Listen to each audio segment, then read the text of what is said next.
It's all yours, Moira. Thank you so much. What a privilege to be able to talk with you this morning. Um, been in design a long time. I was talking with someone earlier as we started this morning and found out she also was from Wisconsin. I think that was Cheryl, correct, Cheryl? How fun. How terribly fun. Yes, I grew up in Wisconsin. I went to the University of Wisconsin Stout and got a degree in art, non-teaching, and psychology. And then I went on to work for a company called Dayton's, which became Target. So 5 years spent in retail design, working with many, many, many people with their residents. But as we do design, it's amazing how much we learn about what we do need. So my design career kept growing. And then my husband was called to Washington, and we moved out here in 1982.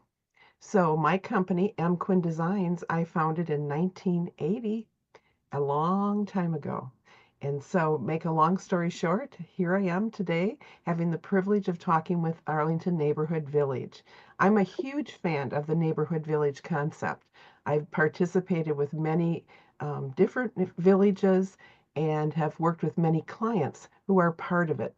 Whoever came up with that, I don't remember the woman who came up with it, but I believe I met her in 2004 or 2005. But great concepts of helping people be successful. Aging is a process that takes a tiny bit of courage, a lot of love, and a lot of fun if we want to have fun. So, one of the things as we age is sometimes we realize that we're not seeing things quite as well as we used to. So, today we're going to talk about lighting to accommodate that aging eye and some of the other items that go with that. So, today we'll be talking about light, the eye, and the visual system, the effects of aging, effects of visual disorders, light source comparisons, lighting design techniques, and definitely questions and answers. And I believe Gary's going to go into the chat and look for questions as we travel along here for our time together.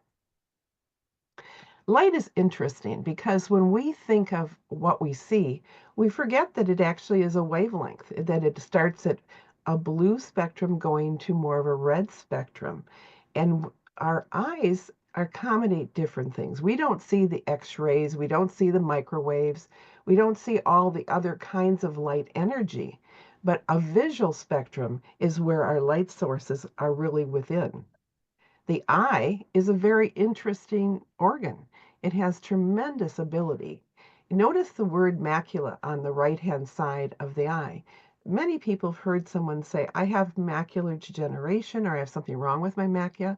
That's the fovea. That's the center part of what we are really reflecting the light sources into. And that affects much of what we look at. Also look at the retinal blood vessels though in the optic nerve. These are all things that can be affected by different health conditions. And so indirectly, then it hurts some of our ability to see things. Visual system is really, we have, notice my design here for two eyeballs. The light travels the opposite. It reflects on the back of the visual cortex, and the brain picks up the information and then sends it back out the eye. So the visual system is actually the opposite for each eye. That's why sometimes when you have a headache, it's on your right side, but your left eye is bothered. That's the reason, is because it's the opposite. Now, let's talk about some of those effects of aging. Causes, not a functional or chronological age, because someone could be 11 years old and still have effects of aging.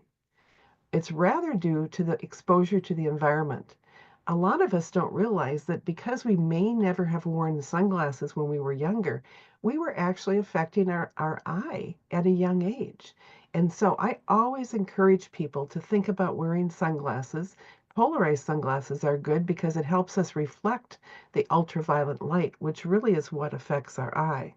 Also, different chemicals, maybe some medications we've taken, different things can affect our eye's performance. Diabetes, high blood pressure, dietary deficiencies, and physical injury can be causes of what may cause our eye to be not working perfectly. Presbyopia. loss of accommodation and hardening of the lens. We think of that starting about when we're 30 years of age, where the lens gets to be harder, it's more brittle, and as it becomes harder, we start to see colors differently because it starts to yellow. So if you think in terms of, oh, I used to like those colors, but now I like these colors, it's because we're getting physical effects of presbyopia that are affecting our lens. Then there's cataracts. Sometimes we get cataracts. Cataracts can start affecting us. I have a very young client who's only 16 years old and has cataracts, and it is affecting her vision. And because of some of her health issues, she's not able to do surgery yet.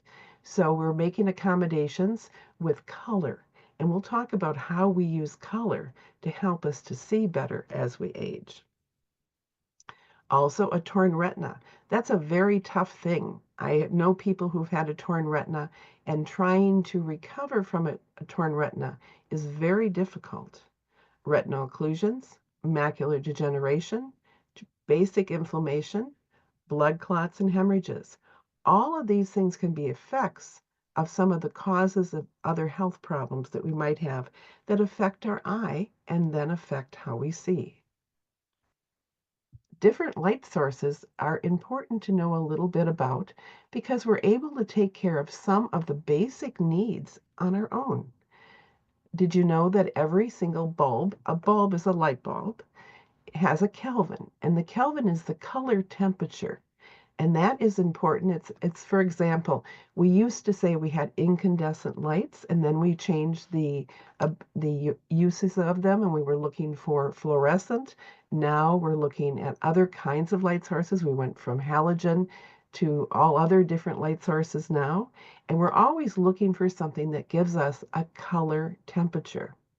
That color is a color rendering index. It's the ability to see the object's color and compare it to something that might have been similar to an incandescent lamp. When we choose our clothing, when we do something, we're typically comparing things based on our first experience that we had with lighting and color. And then the efficacy of light is really the amount of lumens and the watts that are available from it. In a residential setting, there are different light sources that we use. Incandescent, and we think of it as a yellower light source. Quartz or halogen, we think of it as possibly whiter or bluer. Compact fluorescence, compact fluorescence originally came out and they were yellow. Now a compact fluorescent has a very big spectrum of light.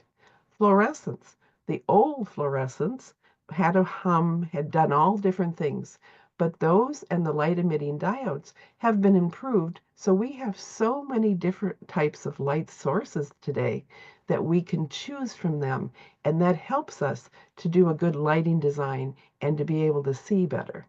There are mercury vapor, metal halide, high pressure sodium, and low pressure sodium, but those are typically roadway kind of light sources, and we don't normally make choices in our residential space with them. Talking about light control. Reflectance. A mirror is what we think of something that's specular, something that reflects or causes glare, or something that's diffused, which is like white paper. It's the reflectance of a light source going onto a surface and bouncing back. Interesting that that can be used to help us do different kinds of lighting. Glare or veiling luminance. The light that's directed towards our eye, the light that comes towards my face, comes towards my eyes, that's a veiling luminance. If someone is ever driving and you notice that all of a sudden you can't see well because the sun's there and it's reflecting off the front of your car, that's a real typical veiling luminance, and it affects your ability to see.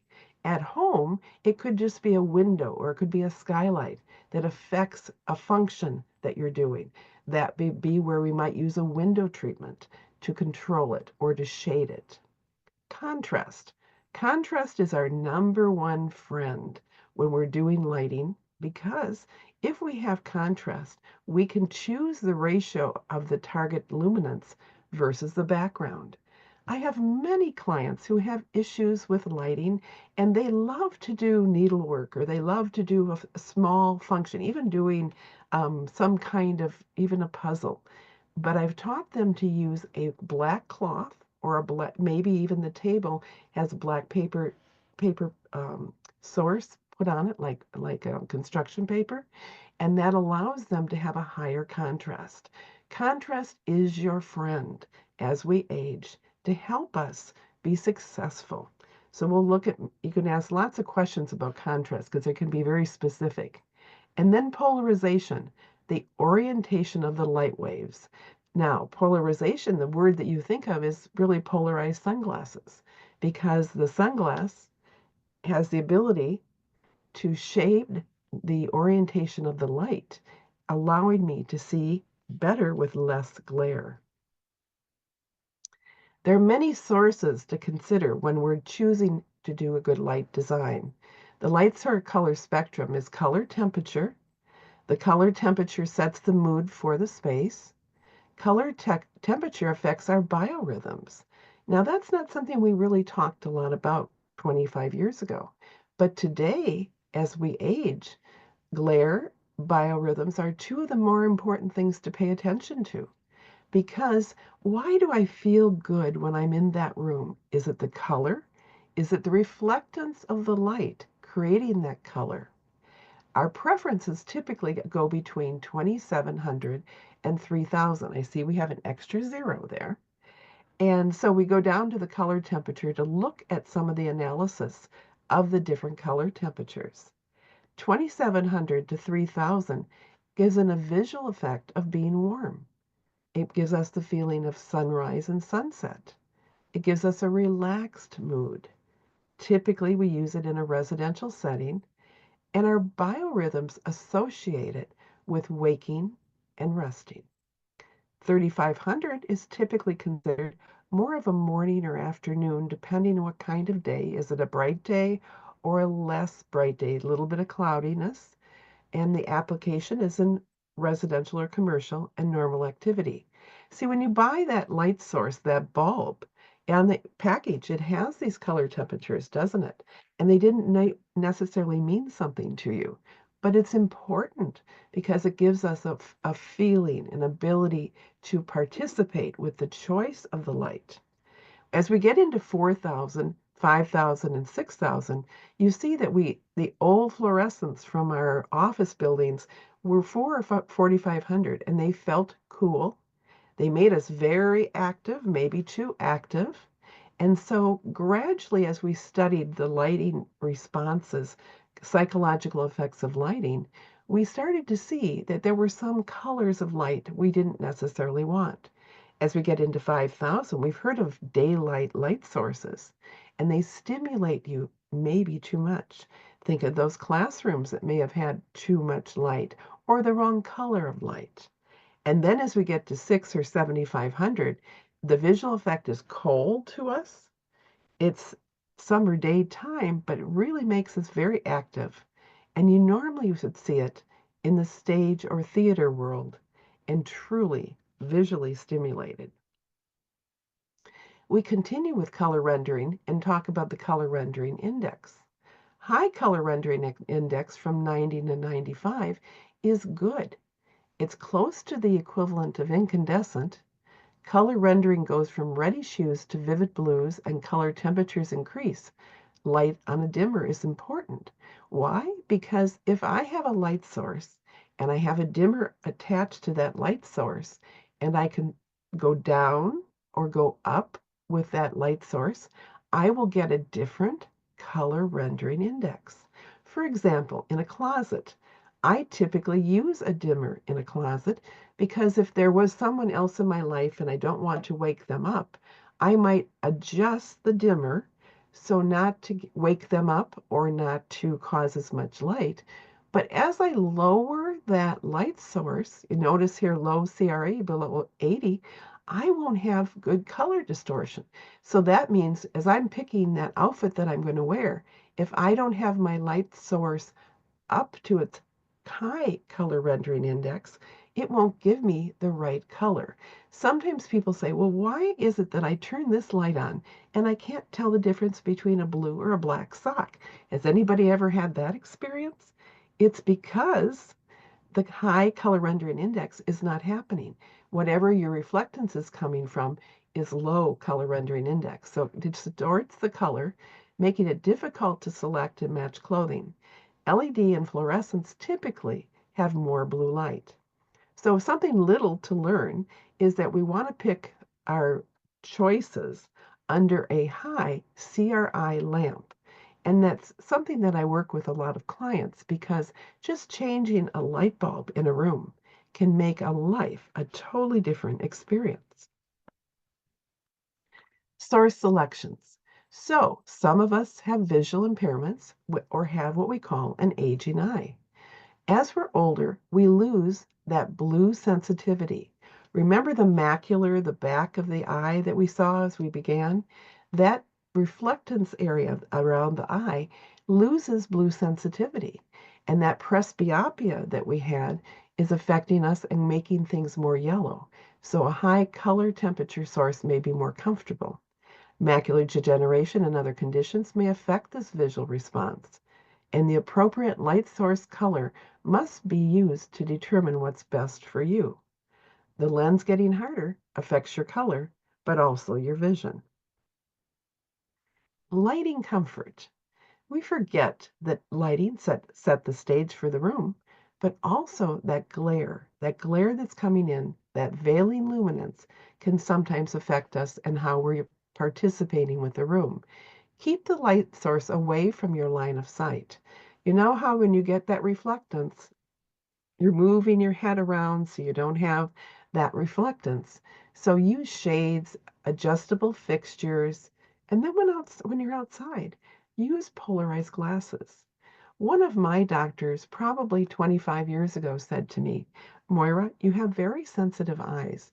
I want you to start wearing polarized sunglasses. So I started studying more about polarization and have applied that within the lighting of our interiors. Select warm colored light sources for general lighting. So around your basic walk patterns in your residence, in all of the different areas that you're doing basic functions, 3000 Kelvin is a good choice. And as I mentioned before, use dimmers and adjust the light level for the task at hand. Many of our spaces um, we're using a dining room table for many, many functions. So we need different amounts of light and maybe different colors of light. Sometimes in designing a dining room, I might put in 3 or 4 light sources. And if someone has specific eye issues, I will paint the color of the wall a different color to help them with their visual acuity. Now some lighting examples. Gary, have we had no calls and no chat questions? Well, we've got one comment, somebody that said they have a number of different rooms with recessed lighting, and the bulbs can say white, soft white, daylight, any number of descriptors.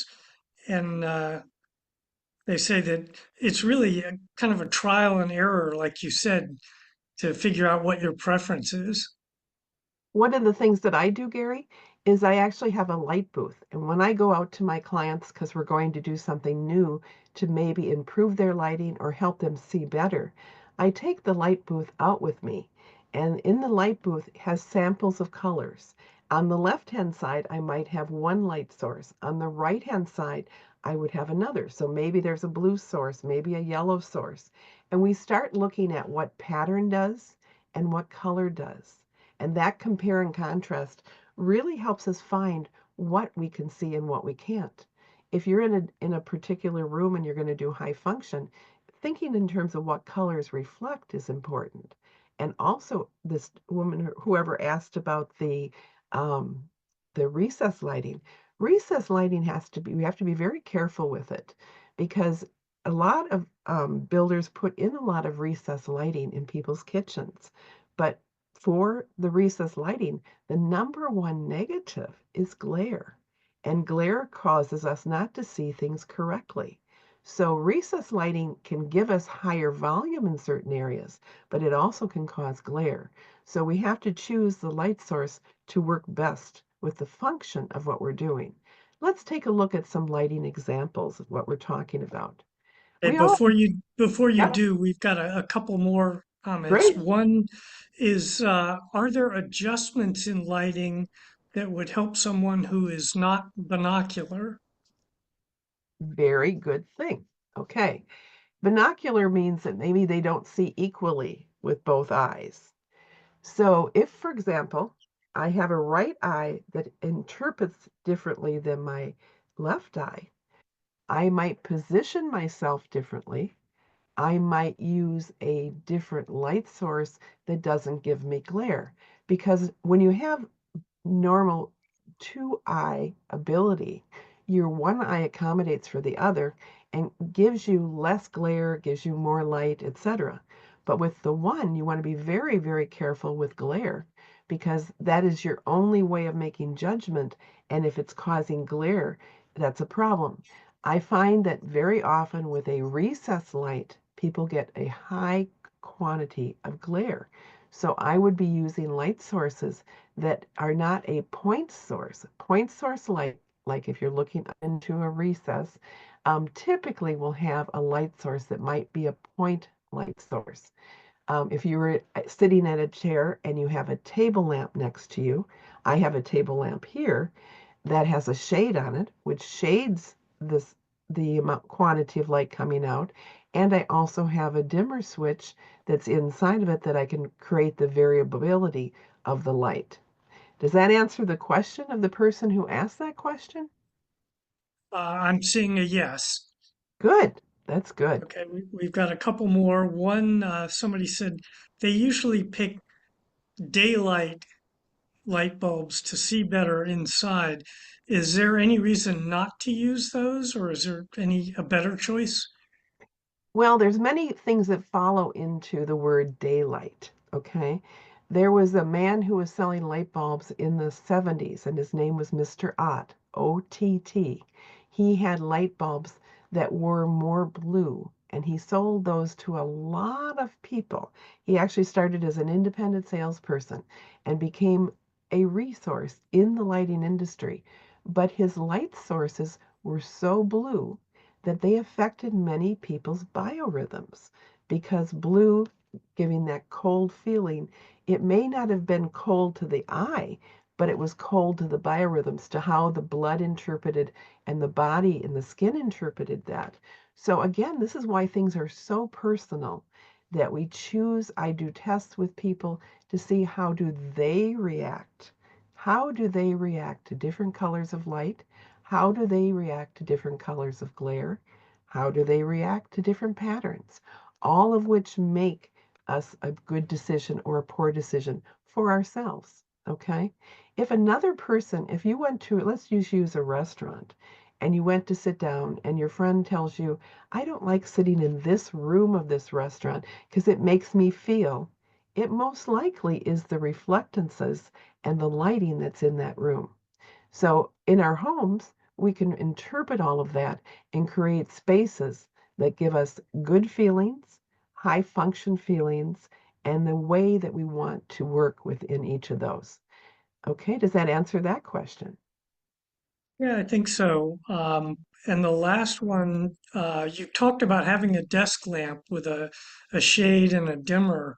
So they were asking, are desk lamps hard on your eyes? So to expand on that, if you've got a desk lamp, do you have recommendations for where you should position it and how bright it should be? Very good question. Notice that my lamp is over my right shoulder. I'm right-handed. So I chose to put the task lamp, which is the desk lamp there.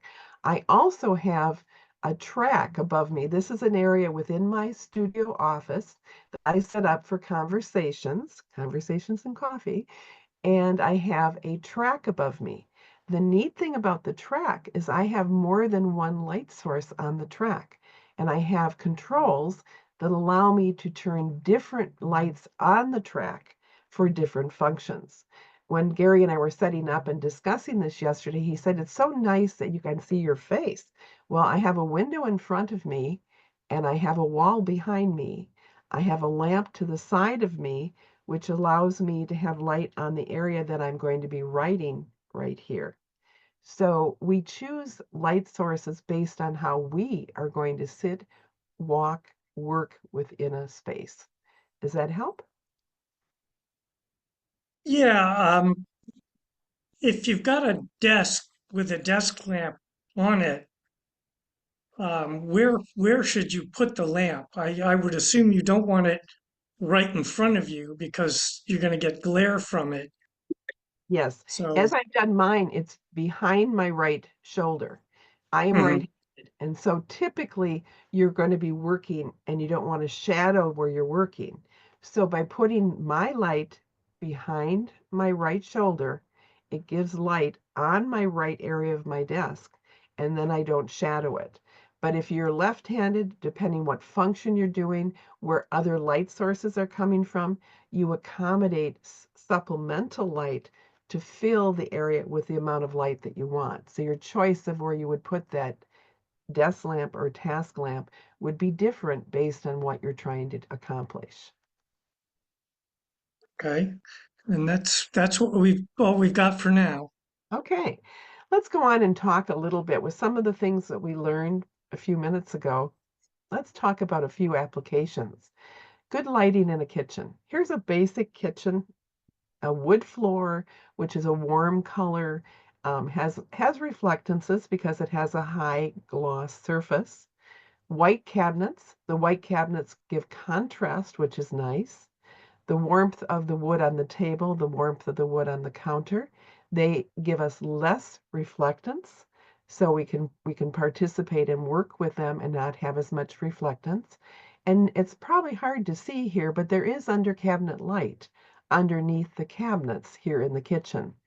I have a project that we were just working on this week in a condominium, and the couple had very little light in their kitchen, a good sized kitchen, one single recess. Well, that isn't enough lighting to take care of things. We need to do what we call layering light. So we have general light in this picture, which is the light source that's over the table. We have task lighting for cooking, preparation, eating, and cleaning, which is underneath the cabinetry and over the kitchen sink. And we have accent lighting here that's the recessed. Now, I use recessed lighting in a kitchen, but only as an accent source, not as a general light source. And if depending on what people's abilities would be in this kitchen, I might have even, instead of using the two pendant lights, I might have done a fluorescent light with a rope light around the fluorescent light. So when I passage and walk into the kitchen in the evening, I might have that fluorescent light not go on, but the rope light that's around the fluorescent so that it would be turning itself on, giving me enough light to passage and walk into the room. And then the high color rendering is important in a room like this because we've got good contrast. Notice the white cabinetry, the tan wall, that all really gives us high contrast, which allows us to see. And then remember the window, the daylighting of the window gives us supplemental lighting. Are there any questions about this picture? Yes, somebody asked the question I was about to ask. You mentioned rope light. What is that? Good question. You were listening, Gary. A rope light, if you, I'm going to show you a picture of that in just a minute if you want to hold, because I've got a good application in another picture coming up. But a rope light is a light source that can be hardwired into your lighting system, and it allows just an imagery of light. A rope light in this picture would be probably used above the cabinetry, and I'll show you here in just a second what that's like. Okay. Well, we'll come up to the rope light in a minute. Beautiful accessibility and design is my thought. This is, oh, it's going ahead on us. It went ahead to where I want to talk. See the orange that's up above in this room? You see the orange light that's up there? That's a rope light. And this particular room that I designed. I have multiple layers of lighting. It's a sunroom, so it has a lot of light. I chose to have a window source that has polarized glass. So depending what's happening, I can control the amount of light coming through the windows. So I can have high polarization or low polarization. Many manufacturers have this ability because it's almost like a sunglass within the glass. And sometimes if you're going to have a lot of plants in that room, it wouldn't work as well. But it's wonderful to enjoy a room that has a lot of light without having a lot of glare. Notice here we have multiple light sources. Our general light actually is recessed lighting in two different patterns. So there's a accent recessed light that's over the fireplace. There are general room accent lights there are four of them around the room. You'll see one up here at the top and the ceiling at the angle. There are task lights, which are the lamps, the table lamps that are on either side for reading, and then they're accent lights. And so the sconces that are between the windows, that's an accent light. That is on a dimmer, so I can have a lot more light or just a little accent of light. And then the rope light, which is at the top. And the rope light gives me a lot of flexibility. This particular room can have different personalities just by the color of the rope light. Very inexpensive to put in. This particular application, when I designed the room, I lowered the ceiling trim enough to accommodate putting the rope light behind it. And then I have a remote, and the remote can change colors. So at Christmas time, it can be red and green. In the summer, when I want it to be cooler, I flip it to a blue color. And when I want it to be warmer, you noticed in this application, it has orange as an accent. I can use orange as an accent in light. So the dimmers I have for this room, I have four dimmers. I have multiple sources of light, and the lighting color ranges from 2700 to 3000. The number one thing to think about in good lighting is layering your lights. So you can see how many different light sources we have, plus the outdoor daylight that give us a multiple layered experience. And depending what happens on different days, on the left-hand side, the whole room has remotable blinds, and they give me control to the outside experience. So if I have glare coming in from the sun, I can control that and lower that side's blind. So lots of possibilities with dimmers, remotes, light sources, and it gives us a lot of flexibility. Any questions? Yes. First one is somebody wanted to ask about the effect of using magnification. So, what does using a handheld or a desk magnifier do to the light and your requirements for lighting? Question. Very good question. Magnification can be used from something as simple as the simple little magnifier that you would hold in your hand and look at something to see it better. That's a simple magnification. As we go to gradations of better and more need for magnification, we could be using a magnification reader. A reader would be something we might put our book into, look into what would be like a monitor and be able to read because we need such a level of magnification. So within that, the use of light is very important. When I work with a client, I typically try to find, are they able to take in a blue source or a yellow source better? That's the first thing I define. Then, after we've defined what color of light we see the best, then because we're needing magnification so that our eye can take in all of the information, then we choose the magnification based on how we see with that color of light. So yes, you would need to have additional lighting with magnification because it supplements and helps us see additionally better. Okay, does that Okay. answer that question? Yes. And we've got a couple of questions about your uh, services, about your business. You talked about designing that room.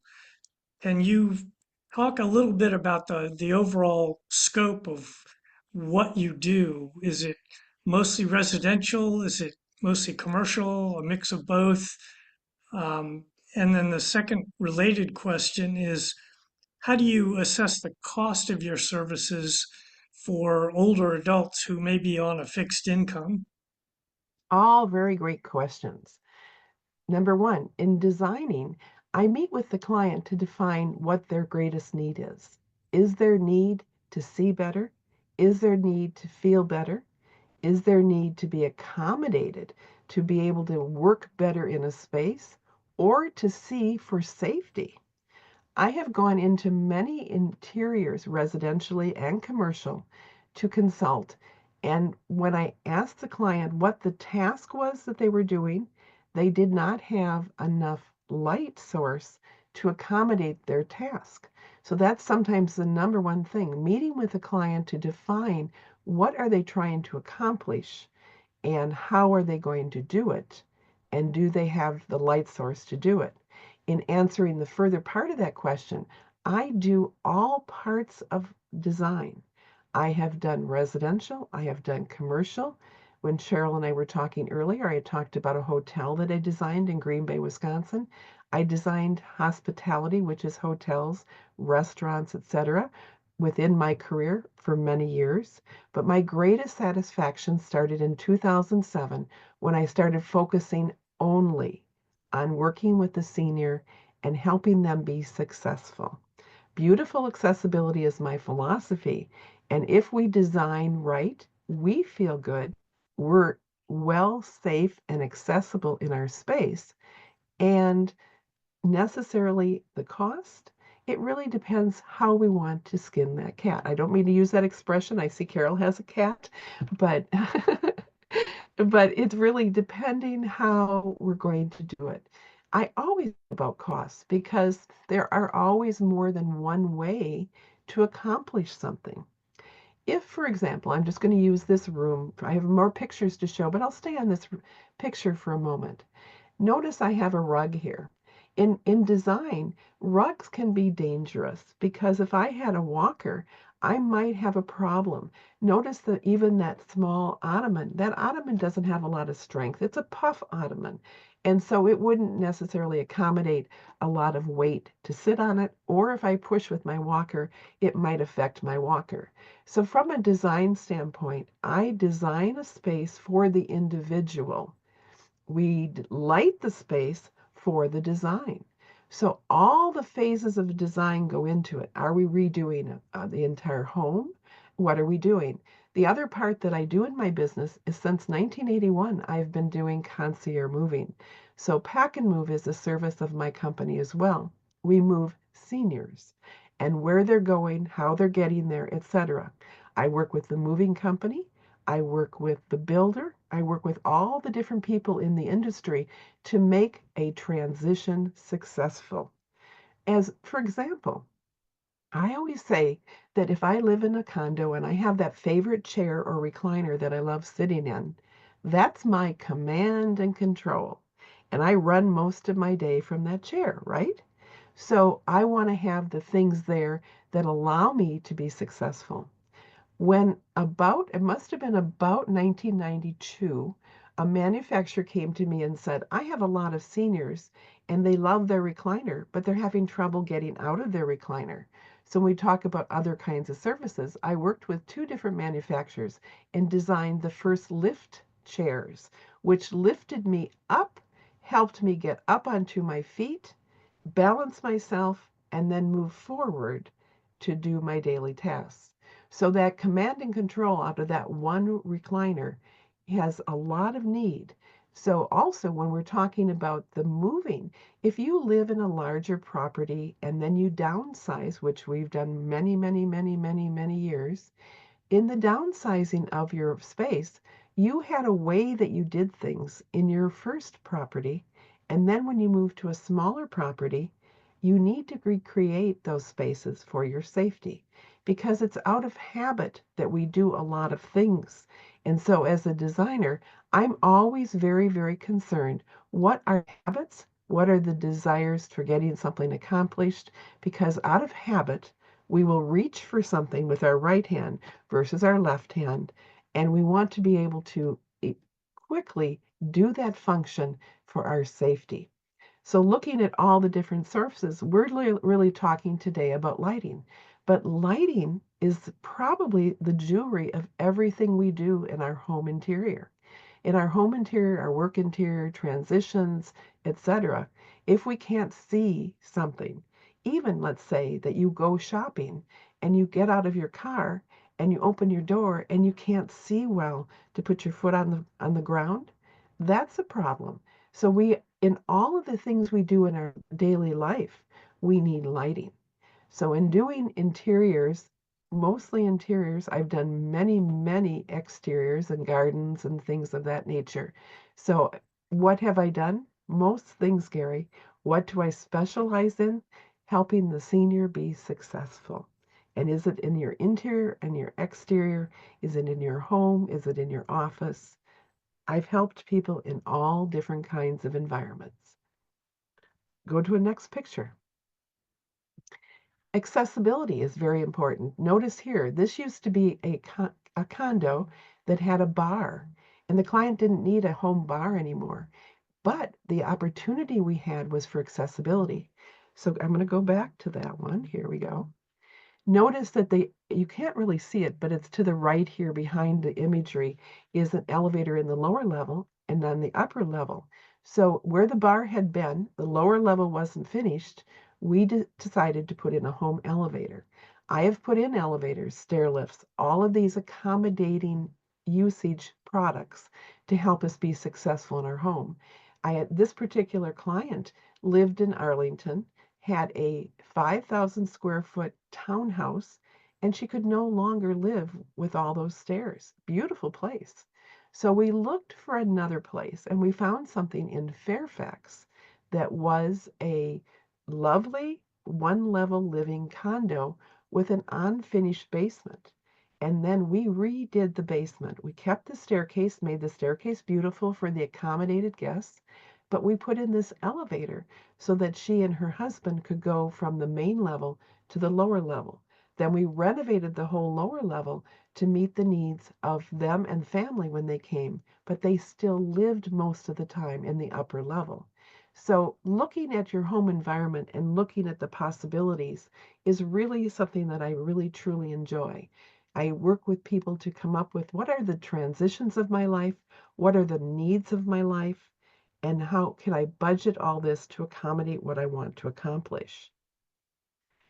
Home office is something that I think is a workspace, most of us call it, and we need different kinds of lighting. In this picture, I decided to have the desk not looking in the window because there would be a lot of glare, to look that they would be looking at the monitor, which is shielded somewhat underneath in the bookcase.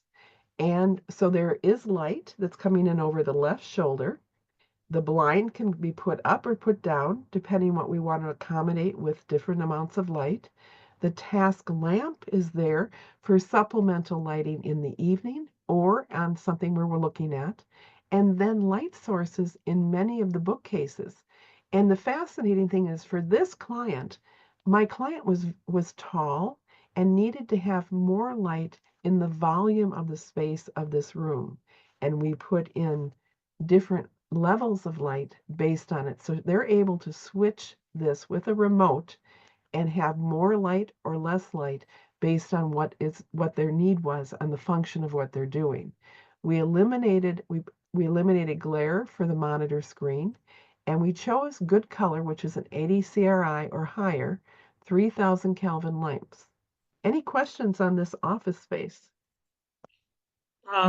Not on that in particular, but we've had a couple of questions here asking about um, how you cost out your services. If somebody engages you, are they paying you by the hour? Do you come in and do an estimate? How does that work? What I like to do is I like to come in and meet the client, see what their needs are, and come up with a plan. I've had many clients who'll say, Moira, I need you to look through my whole place. I want to engage you for 1.5 to 2 hours, and what are you going to cost? So depending which way we're doing it, I bid the price differently. okay? I typically would, for example, if someone asked me to come into their condo and help them make a general plan, we might just walk through them, make some notes, sit down and talk about it, and maybe 60% of it could be done on that first visit. In that first visit, maybe we're looking at $85 for that first hour and then $60 for the second hour. Very reasonable in my pricing. If I'm doing something that's a renovation, then of course, then there's the design piece, lighting, choices of materials, all of that. That would be done at a bid price. I would come up with a contract and say, here's how many hours it's going to take, and here's what I'll charge for those hours. So each choice makes a difference. Most of my seniors who are just having me come in and look, have a cup of tea and look at their residence, we agree on the phone ahead of time what they want to accomplish, and I give them a quote of what I anticipate it to be. And then most of the time, if I would say 50% of them say, can I just write you a check now? And I'll say that is perfectly fine. Or we decide we want to do a little bigger project, maybe not a huge one, then I might not charge them that first appointment, but I would come up with a plan, and maybe it's going to take us somewhere between 3 and 10 hours to accomplish what we're going to do. And then I would say, okay, for those 3 hours or those 10 hours, it would be this. Okay. So I wish I could say I'm always $100 an hour. I'm always, one and a quarter an hour, but it really depends what the need is. Okay. Does that help a little bit? Because I know we all want to see what Yeah, things cost. I Okay. think so. And just so you know, we're about 9 minutes to 11, and we've got a number of additional questions and comments. First off, Steve has posted the Wikipedia definition of rope light, so anybody that wants to get a better understanding of that can check it in the chat. Another comment related to you talking about the elevator and the stairs, that Arlington houses are full of steps, lots of colonials, lots of townhomes. You know, it's hard to own a house in Arlington that doesn't have steps. That's right. And Next that's really question. sometimes you have to even use a stair lift. A stair Right. lift is easier than an elevator. Yes. Next question is, when you've designed modifications for a house, who does the actual work? Do you recommend contractors that you work with, or how does that work? I have contractors that have proved themselves to be efficient and cost effective that I work with. And I would give a bid to the price of what it would cost to do something. Most of the time, I would look at it, I would determine how many hours, and then I would give them a price.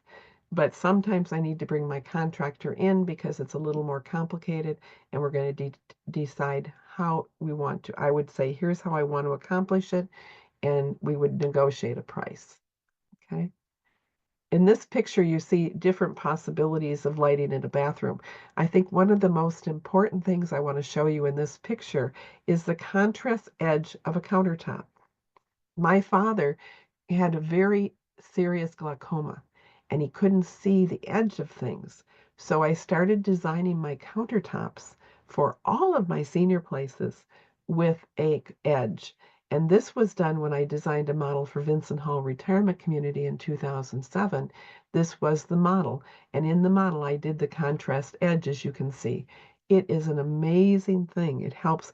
A lot of times, different things we do, we can do that. I use tape sometimes too for a client that needs to see that edge, and they may not own the space. We may use things that they can take away so that they can accomplish that. So there we are. Okay. Any last questions from anyone? Um, Not right now, but there is a comment uh, from the resident lighting geek in their house that echoes what you said about recessed lighting and point sources. He's saying bare lights that are brighter than 450 lumens tend to be producing a lot more glare, and so they either need to be shaded or reduced in intensity. That's true. Hmm. All right. And I don't see any additional questions. Does anybody else have anything? Well, I hope that this has been helpful, Gary, and everyone else. It's delightful that you invited me. I thank Cheryl for introductions, Gary for prepping me, and Liz for inviting me. And I hope if you ever have any need in lighting, please call us at my mobile number I put here because I'm on the move enough that it could reach me more regularly at 202-368-9380 or a home office number of 703-354-6359. And please go look at our website. We have Pack and Move website and M. Quinn Design website. I have many, many examples over the 47 years that I've done design to show you ways that we've done and accomplished different things. Thank you so much. It's been a real pleasure and really enjoyed having a moment with everybody. Take care. Thank you, Gary. Thank you. And I don't see any additional questions. So Cheryl, I don't know if you want to say anything to wrap us up. I can't tell, did she leave? No, I'm still here. No, Oh, she's okay. here. I was actually going to ask you one more question, and that is, it sounds like you have a lot of clients, and that if people were to get in touch with you, is there a waiting time? And just on average, if you are going to be working with an older adult, what kind of time frame are we talking about? And I realize that you provide different services, but just on Yeah. average, is Let's that let's take an example of a client who has lived in their place a long time and they're not seeing well. Okay. Mhm. I Okay. I would go out to meet with them, maybe have a cup of tea or a cup of coffee, and we discuss what their problem issue is. And then we may walk around the entire place to look at how could we change things. And so I would probably be 2 or 3 weeks out to book it into my calendar. Then I would personally come to their residence. I always ask people, do they want me to wear a mask? Because some people do. And do they have animals? Because I have allergies. So then I might take an allergy pill. But those are the two key things. And then I would walk through their residence. And sometimes, I would say 50% of the time, we can solve a problem right there that day. And it's fun to come up with a solution quickly. Okay. And then if they need more help, I'll be glad to help them with that. One client, one day at a time. As we age, we need to relax, we need to have fun, and find solutions for our aging needs. Thank you, Cheryl. Right. I just think that it's helpful for people to kind of anticipate what the parameters are in terms of your services, and thank you in terms of cost, because older adults are on fixed income sometimes, and Very much so. Very much. can't necessarily afford the top dollar kind of services, but if there's a possibility. So what I'm hearing you say is that you might provide the services yourself as opposed to then getting a contractor in some cases. Is that In some cases, it's very simple. Sometimes it's just different bulbs, and they may even have something in one room that can work in another room. So it's Mhm. really, that's the beauty of taking a little walk around the residence, because they might have the thing in their condo or their townhouse or wherever to make the solution. Okay? So it's not about spending money, it's about finding lifestyle solutions. right? Okay. All right. Thank you, Cheryl. Well, I want to thank you so much for Moira Quinn Late, correct? That's correct. Thank you, dear. Okay, that was very helpful in talking about lighting as we age, as well as other services that your company provides. So thank you so very much. We appreciate this information for older adults and their families. So be sure and tune in next week. Our guest will be Barbara Phillip, and this is another kind of interesting topic that is very much applying to older adults, exploring generative AI. And that seems to be coming up in so many different circumstances. So it'll be interesting to hear Barbara talk about how it's applying to the lives of older adults. So be sure and tune in. It'll be at 10 o'clock next Wednesday. And hope you have a good week and stay warm or cool or whatever it is that we have to deal with in terms of temperature here. Okay, Moira, before you jump off, we've got one last question that just came in. You talked a Certainly. little bit about making adjustments that people can take with them if they're renting, but that's what this person wants to ask. Do you offer services for those who rent and have limited influence over how the landlord configures an apartment? A lot of us have that opportunity or disadvantage, can we put it that way? So we want to create a space that we can take with us.